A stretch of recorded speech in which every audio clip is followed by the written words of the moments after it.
Hello hello, నేను సుమన్ మాట్లాడుతున్నాను. ఎలా ఉన్నారండి? ఏంటి ఏనుగు మీద ఊరేగుతూ వస్తున్నారు? ఎక్కడున్నారు? మీకెలా తెలుసు? మీ పక్కన బ్రిడ్జ్ ఉంది చూసారా? అవునండి. అక్కడ కొంచెం దూరంలో బస్ స్టాప్ ఉంది చూసారా? అవునండి, ఉందండి. అక్కడ ఒక అమ్మాయి బ్లాక్ డ్రెస్ రెడ్ దుపట్టా వేసుకుని ఫోన్ లో మాట్లాడుతుంది చూసారా? అవునండి, చూసాను. ఆ అమ్మాయి ఫోన్ లో ఎవరితో మాట్లాడుతుందో చెప్పండి. నాతోనేనండి, అది మీరేనండి. హాయ్. హాయ్. ఏమండి, ఎలా ఉన్నారండి? బానే ఉన్నాను. సారీ, ఆ రోజు నేను మీతో సరిగ్గా మాట్లాడలేకపోయాను. ఏం పర్వాలేదండి, ఇవాళ మాట్లాడుకుందాం. ఎక్కడికి బయలుదేరారు? ఫ్రెండ్ ఇంటికి వెళ్తున్నాను.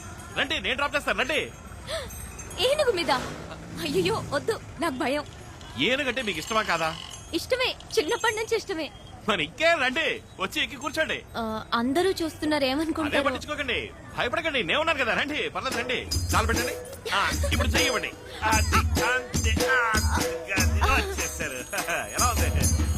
ఓకేనా? అయ్యో గుచ్చుకుంటోంది, కూర్చోలేకపోతున్నాను. భలే వరండి. అందుకని ఏనుగు ట్రైల్ చేస్తామని చెప్పండి. ఏనుగు వెంట్రుకలండి అవి. ఓకే ఓకే, ఎక్కడికి వెళ్తున్నారు? అదా, మా లక్ష్మికి ఒంట్లో బాగాలేదు, అందుకే హాస్పిటల్ తీసుకెళ్తాను. ఏరి వెనకాల వస్తున్నారా? అరే, దీని పేరేనండి లక్ష్మి. దీనికి ఒంట్లో బాగాలేదనే హాస్పిటల్కి తీసుకెళ్తున్నాను. అయ్యో, మనం పేషెంట్ మీద వెళ్తున్నావా? అందుకని ఏనుగుని ఎత్తుకు తీసుకెళ్తామా చెప్పండి.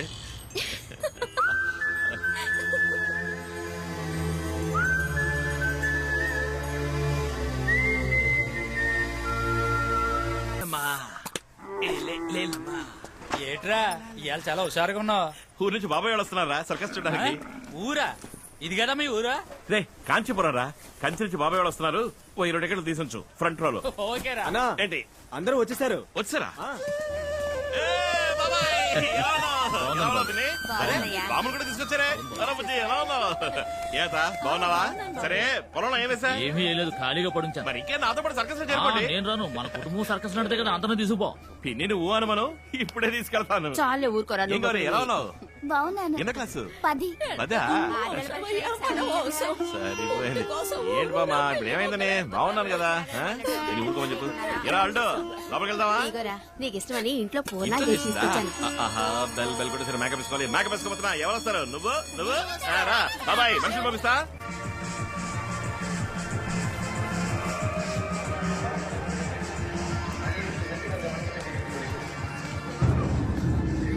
చూడండి, బిడ్డ తెచ్చిన తినేలో బెల్లు కొట్టేశారు. వీళ్ళని తీసుకుపోయాడు. మీరు ఒకసారి నువ్వు ఊరికే నష్టపెట్టదు. ఏమా అమ్మా, ఇదిగో నేనేనమ్మా. ఇదిగో అమ్మా. హలో, మిమ్మల్నేనండి పిలుస్తున్నా, చూడండి. నేనేనమ్మా. ఎవరినబ్బా? గుర్తున్నావా? ఎవరు మీరు? ఏమ్మా, మేము గుర్తు రాలేదా? నువ్వు 2 ఏళ్ల క్రితం మా ఊరికొచ్చావు. బోధిధర్మ వంశం వాళ్ళందరినీ విచారించిపోయావు. అది నేను కాదే. ఏంటండి ఈ పిల్లెట్టంటది? ఏం మీకు కూడా గుర్తు రాలేదా? లేదే. మన ఇంటికి వచ్చి మనందరికి రక్త పరీక్షలు చేసింది కదా, మన వంశం గురించి కూడా అడిగినే. అవును, అమ్మాయి కొంచెం లావుగా ఉన్నట్టుందే. ఊరుకండి చాలుగానే. ఏమ్మా, మా ఇంటికి వచ్చి మా అరవింద్ గురించి ఎన్నో వివరాలు అడిగితే మీరేమంటున్నారో నాకు అర్థం కావట్లేదు. అరవింద్ ఎవరో నాకు తెలీదు. ఏదో కన్ఫ్యూజ్ అయినట్టున్నారు. Sorry, excuse me. ఏంటండి ఈ పిల్ల ఇట్టా చెప్పి వెళ్తుంది? నాకు ఈ అమ్మాయిని ఇంతకు ముందు చూసినట్టుంది వదినా.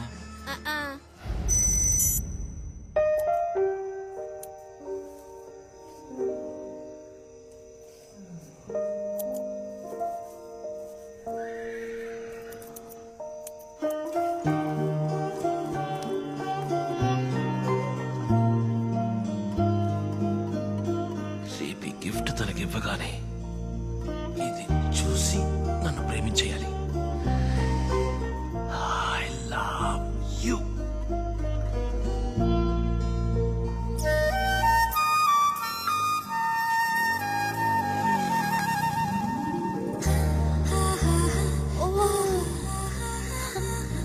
Wow, it's so nice. ఇది నేనే చేశాను. నిజంగానా? మీకు ఇవి చేయడం కూడా తెలుసా? వావ్. ఏం అసలు చదివి చూసి I love you. Oh, thank you. I love you too. నా ఫ్రెండ్ మాలతికి డాల్స్ అంటే మహా ఇష్టం. దానికి కూడా ఒకటి చేసి ఉండొచ్చు కదా. ఇప్పుడు దీన్ని చూస్తే లాక్కుపోతుంది. నెక్స్ట్ టైం దానికి ఒకటి చేసేవ్వండి, okay? But thank you so much, it's lovely. Thank you. సరే, నేను బయలుదేరుతున్నాను. మీరు వస్తారా? నేను వస్తారా? ఆ, కమ్.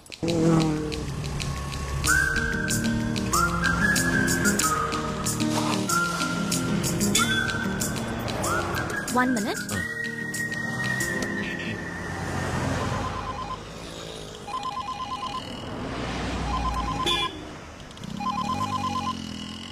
ఏరా గిఫ్ట్ ఇచ్చావా?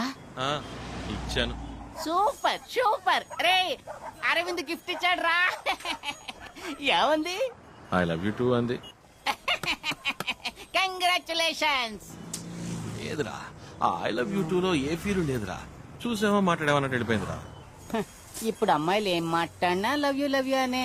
అబ్బ కొడుకుతోనూ ఐ లవ్ యూనే, అమ్మ కూతురుతోనూ ఐ లవ్ యూనే. అంతా టాటా బై బై మాదిరి అయిపోయి. సిచ్యువేషన్ వేరే విధంగా మారుతోంది. ఇప్పుడు నేను ATM లో ఉన్నాను, అతను బయట ఉన్నాడు. ఇవాళ ఐ లవ్ యూ అంటూ గిఫ్ట్ ఇచ్చాడు. ఏదో చెప్పి మేనేజ్ చేశాను అనుకో. ఏం చేద్దాం? జాగ్రత్త, మనకి ఇబ్బంది కలగకుండా విషయం చెప్పు. గుర్తుపెట్టుకో, అతను మనకు అవసరం. కేర్ఫుల్ గా హ్యాండిల్ చేయి. అసలు క్యాప్ కూడా ఇవ్వదురా. ఏం చేయమంటావు? Okay okay, I call you later. By. వస్తుంది, తర్వాత మాట్లాడతా. వెళ్దామా?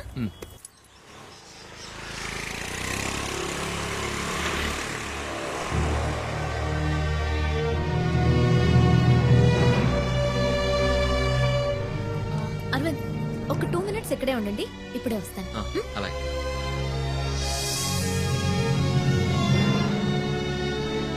Hi uncle. రామా శుభ, నీకోసమే వెయిట్ చేస్తున్నాను. ఓకే. తీసుకొచ్చావా? తెచ్చాను. నీ రీసెర్చ్ ఎంతవరకు వచ్చింది? 4 months ముందే పూర్తి చేశాను. ఇప్పుడు చైనాకి US కి తీసేసి పంపాను. ఇక్కడ కూడా పర్మిషన్ అప్లై వెరీ చేశాను. గుడ్. నా కోసం పెద్ద రిస్కే తీసుకున్నారు అంకుల్. ఊరికే ఉండేది కదమ్మా, నీకు ఉపయోగపడింది కదా.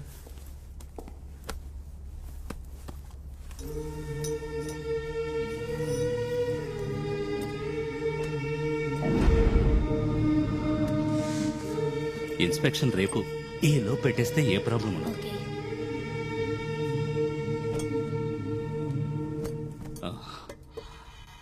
ఆ అబ్బాయితో చెప్పావుగా?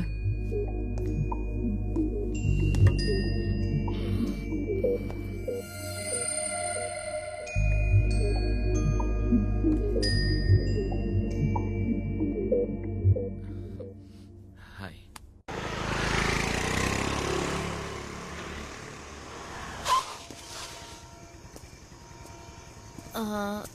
రేపు 10 o'clock ఫ్రీగా ఉంటారా మీరు?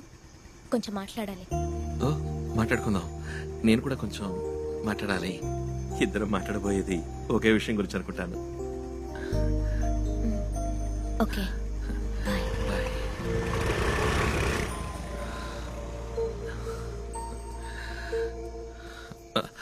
బాబాయ్. రై, ఎవరు అమ్మాయి? చూసారా, నాకు బాగా పిలుస్తాను ఉండండి. రై, ఆగరా. ఆ అమ్మాయి నీకు ఎప్పటి నుంచి తెలుసు? అది 2.5 నెలలుగా తెలుసు. 2.5 నెలలుగా? తను సంవత్సరంన్నరగా నీకోసం చదువుతాను తెలుసా నీకు? చాచా, ఏదో పరిశోధన కోసం కోతి కావాలని వచ్చింది. అప్పుడే ఫస్ట్ టైం చూశాను. తను కోతిని పరిశోధించడానికి అది వచ్చింది, నిన్ను పరిశోధించడానికి. తను సంవత్సరాల క్రితమే మన ఊరికి వచ్చి బోధిధర్మ వంశం వాళ్ళు ఎవరైనా అడిగి మన బంధువులందరికీ రక్త పరీక్ష చేసింది. బోధిధర్మ చిత్రపటాన్ని, నీ ఫోటోని తేరిపారు చూసి నీ పేరేంటి, నువ్వేం చేస్తుంటావని నన్ను అడిగింది. ఎన్నాళ్ళ తర్వాత మళ్ళీ ఆ అమ్మాయిని ఇక్కడ చూశాను. పైగా ఏమీ ఎరగనట్టు నటించింది. నువ్వు అసలు తెలియవంది. మీ పిన్ని అప్పుడే చెప్పింది, నేనే నమ్మలేదు. ఇప్పుడేమో నిన్ను దించి టాటా చెప్పాల్సిందే.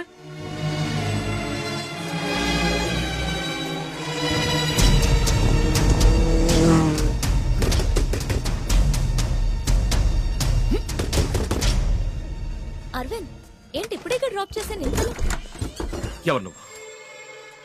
నన్ను 1.5 సంవత్సరాలుగా ఫాలో అవుతున్నావా? చెప్పు. అరవింద్, ఏం ఆశించి నన్ను ఫాలో అవుతున్నావు? ఆ? అది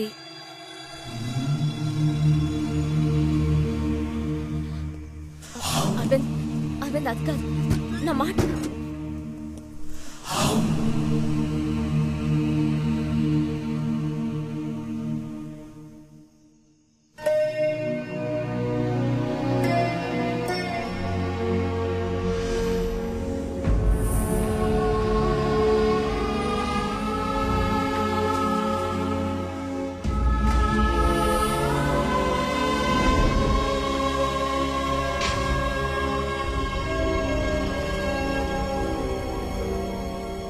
అంతా ప్లాంట్. పథకం ప్రకారం మోసం చేశావు. అరవింద్, రేపు నేను నీతో మాట్లాడతానన్న దీని గురించే. నేను ఒక పరిశోధన చేస్తున్నాను. పిచ్చి వాళ్ళు అన్నీ నమ్మేశాను. తను నీ వెనకాల తిరుగుతోందేంట్రా అని అందరూ అడిగారు. ఈ పురకి ఎక్కి చావలా. అబద్ధం, అంతా అబద్ధం. ప్రాణాలతోనే నన్ను పోస్ట్ మార్టం చేశావు. నేను ముందే చెప్పాలని ప్రయత్నించాను అరవింద్. ఎందుకు చెప్పాలి? ఈ ఎలకి కుందేలకి కారణాలు చెప్తున్నావా ఏంటి? నేను రెండో రోజే చెప్దాం అనుకున్నాను, కానీ నువ్వే లవ్ అది ఇది అనుకుని కన్ఫ్యూజ్ అయ్యా. నేను లవ్ చేయట్లేదని చెప్తే ఎక్కడ నువ్వు ఈ పరిశోధనకు ఒప్పుకోవనని భయపడి చెప్పడం ఎలాగా అని ఆలోచిస్తున్నాను. షేక్ హ్యాండ్ ఇస్తేనే లవ్ అని నువ్వు అనుకుంటే దానికి నన్నేం చేయమంటావు? మాట్లాడకు. నన్ను వెతుకుంటూ వచ్చింది నువ్వు. నీ పనవ్వాలంటే ఏవైనా చేస్తావు, ఏం కావాలన్నా ఇస్తావు. వద్దర్వింద్, నువ్వు అన్నదానిలో వేరే అర్థం వస్తుంది. అన్నార్థాలు రావాలని అన్నాను. ఆడపిల్లలతో మసలుకోకపోవడం నీ తప్పు. పుట్టిననాటి నుంచి ఏనుగు, ఒంటె, సింహం లాంటి మృగాలతో పెరిగి నీకు ఓ ఆడపిల్ల నవ్వుతూ మాట్లాడినా లవ్వనే అనిపిస్తుంది. అవును, లవ్వనే అనిపించింది. నువ్వన్న ఏ మృగవు నన్ను చూసి నవ్వను లేదు, నటించను లేదు. నువ్వు నవ్వావు, నవ్వాను. నువ్వు చేసినది తప్పు కాదు, నేను లవ్ చేయడం మాత్రం తప్పు కదా? అవును, లవ్ తప్ప ఇంకేం తెలుసు నీకు? పోయి చెత్త కుప్పలో పడే నీ లవ్వు.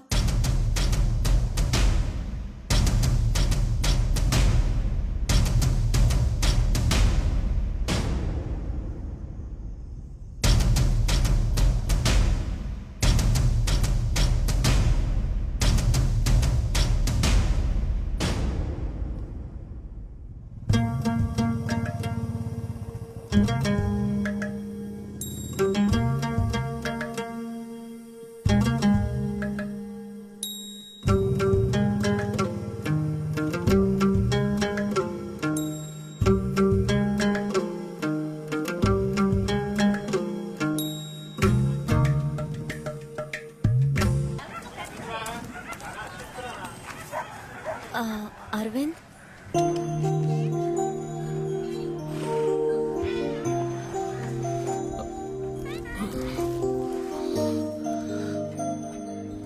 నన్ను వదలవా నువ్వు?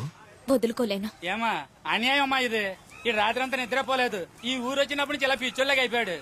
నాతో 1 hour వస్తావా? ఇట్టరమ్మనే తీసుకెళ్లి అట్టేటా వదిలేసావు. మా అరవింద్కి ఏందమ్మా లోటు? నువ్వు మాట్లాడకు ప్లీజ్, 1 గంట నాతో బయటికి రా.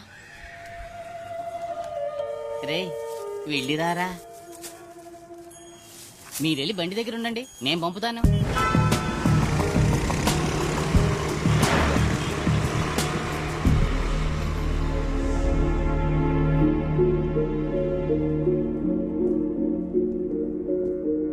నన్ను ఇక్కడికి ఎందుకు తీసుకొచ్చావు?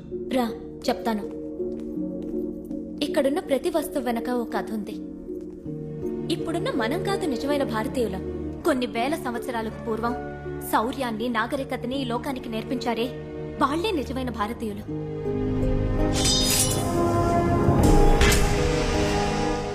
ఇది మ్యూజియం కాదు, ఆ మహానుభావుల స్మారక సౌధం.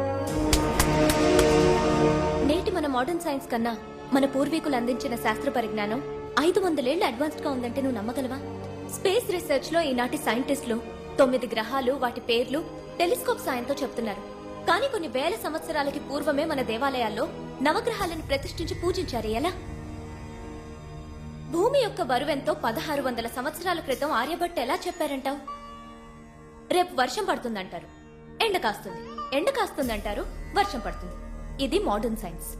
కానీ 20 సంవత్సరాల తర్వాత వచ్చే పౌర్ణమి, అమావాస్యల్ని అరుగు మీద కూర్చుని పంచాంగం చూసి ఖచ్చితంగా చెప్తున్నారే, ఎలా చెప్తున్నారంటావు? అదే పూర్వీకుల సైన్స్. ఈ మహాగ్రంథాన్ని చూడు.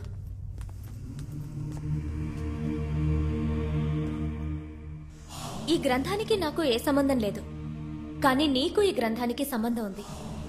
దీన్ని రచించింది ఎవరో చెప్పనా? The great master Bodhidharma. మన భారతీయుడు. ఆయన మరో బుద్ధుడని అంటారు ఓషో.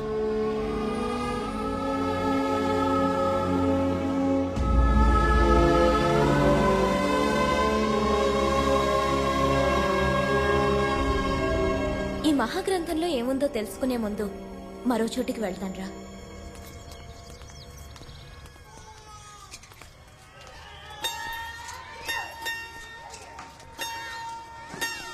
ఈ పిల్లల్ని చూడు, అందరికీ క్యాన్సర్. 6 ఏళ్ళు 7 ఏళ్ల వాళ్ళకి క్యాన్సర్. ఏం తప్పు చేశారని? సిగరెట్ తాగారా లేక పాన్ పరాగ్ తిన్నారా? ఇంత చిన్న వయసులో వీళ్ళకి ఎందుకు ఈ వ్యాధి?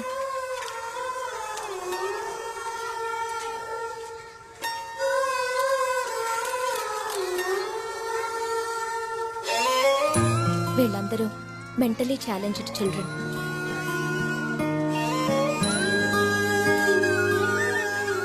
పిల్లలందరూ సంతోషంగా స్కూల్కి వెళ్తున్నప్పుడు వీళ్ళు మాత్రం ప్రాణాలకు పోరాడుతున్నారే, దీనికి కారణం ఏమంటావు? జెనెటిక్ డిసార్డర్, జన్యు సంబంధిత లోపం.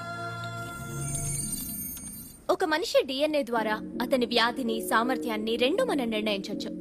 మన ఒంట్లో ప్రతి సెల్లులోనూ ఈ డిఎన్ఏ ఉంటుంది. అర్థమయ్యేలా చెప్పాలంటే పారంపర్య వ్యాధి, పారంపర్య బుద్ధి ఇవి రెండు డిఎన్ఏ మూలంగానే వస్తాయి. హార్ట్ అటాక్, మోకాళ్ళ నొప్పి, చక్కెర వ్యాధి, ఇప్పుడు చూసి నీ చిల్డ్రన్కి వచ్చిన వ్యాధి, వీటికి కారణం వంశపారంపర్య డిఎన్ఏలో ఉంటుంది. ఇలా వంశపారంపర్యంగా వచ్చే వ్యాధుల్ని, లోపాల్ని డిఎన్ఏలో కరెక్ట్ చేయగలమన్నదే నా రీసెర్చ్. ఇంకో ముఖ్యమైన విషయం, నేను రీసెర్చ్ చేసే ఈ డిఎన్ఏ మూలంగా మన పూర్వీకుల శక్తి సామర్థ్యాలు తిరిగి మళ్లీ రప్పించగలం. ఓ చిత్రకారుడు కావచ్చు, సమరయోధుడు కావచ్చు, వాళ్ల పారంపర్య డిఎన్ఏలో ఆ సామర్థ్యం ఇప్పటికే ఉంటుంది. దాన్ని ప్రేరేపిస్తే మనం వాళ్ల పారంపర్య సామర్థ్యాన్ని తిరిగి మళ్లీ తీసుకురావచ్చు. దీని గురించే బోధిధర్మ 1600 సంవత్సరాల క్రితం ఆ బుక్ లో రాశారు. డిఎన్ఏ రీసెర్చ్ కి సంబంధించి 1600 సంవత్సరాలకు ముందు రాసిన బుక్ లో ఉందా? వీళ్ళని దేవుళ్లుగా, మహర్షులుగా మనం చూడడం మాని ఒక సైంటిస్ట్ గా చూడాలి. ఈ మధ్య 2 ఏళ్లకు ముందు ఒక రీసెర్చ్ ఆర్గనైజేషన్ బోధిధర్ముని పూడ్చిన చోటును తవ్వారు.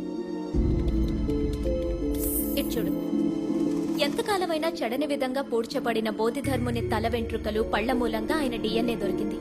ఇది నేను ఇంటర్నెట్ లో చూశాను.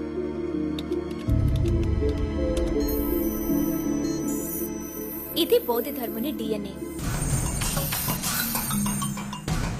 బోధిధర్మ వంశానికి చెందిన వాళ్ళ, మీ బంధువులు ఇప్పటికీ కాంచీపురం పరిసరాల్లో ఉన్నారని నేను తెలుసుకున్నాను. వాళ్ళ కోసం నేను బయలుదేరాను.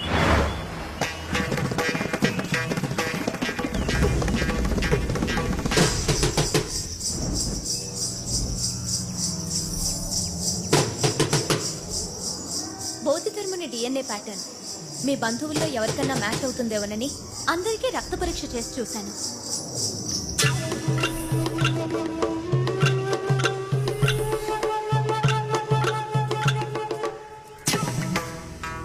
అప్పుడే మీ బాబాయ్ గారింటికి వెళ్ళాను.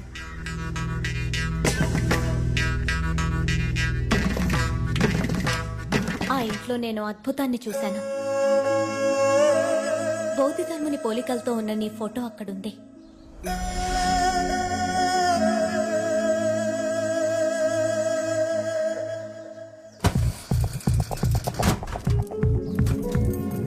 నువ్వు వాడిన పాత హెయిర్ బ్రష్ లో నీ తల వెంట్రుకలు చూసి ఆ బ్రష్ తీసుకున్నాను.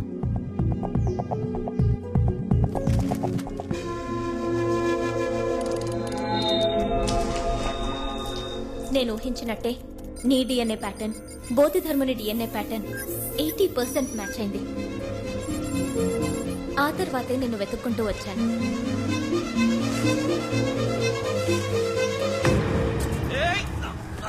సర్కస్ లో నీకు దెబ్బ తగిలి హాస్పిటల్లో అడ్మిట్ అయినప్పుడు నా పరిశోధనకు అవసరమైన టెస్టులన్నీ అక్కడ డాక్టర్ ద్వారా చేయించాను.